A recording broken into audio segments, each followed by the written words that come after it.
திருப்பத்தூர் மாவட்டம் வாணியம்பாடி அருகே தனியார் காலனி தொழிற்சாலையில் பணியாற்றும் தொழிலாளர்களை ஏற்றி வந்த மினி வேன் கவிழ்ந்து விபத்துக்குள்ளானதில் 14 பேர் படுகாயமடைந்து மருத்துவமனையில் அனுமதிக்கப்பட்டுள்ளனர்.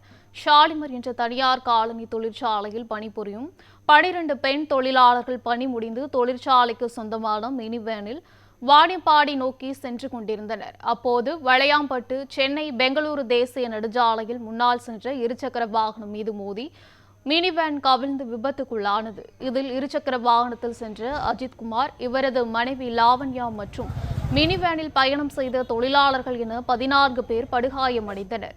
உடனடியாக அங்கிருந்தவர்கள் அவர்களை மீட்டு 108 ஆம்புலன்ஸ் மூலம் சிகிச்சைக்காக வாணியம்பாடி அரசு மருத்துவமனைக்கு அனுப்பி வைத்தனர். அங்கு படுகாயமடைந்தவர்களுக்கு சிகிச்சை அளிக்கப்பட்டு வருகிறது. மேலும் விபத்து குறித்து வாணியம்பாடி கிராமிய காவல்துறையினர் மினி வேன் ஓட்டி சென்ற வெள்ளக்குட்டை பகுதியைச் சேர்ந்த அஜித் என்பவரை கைது செய்து விசாரணை மேற்கொண்டு வருகின்றனர்.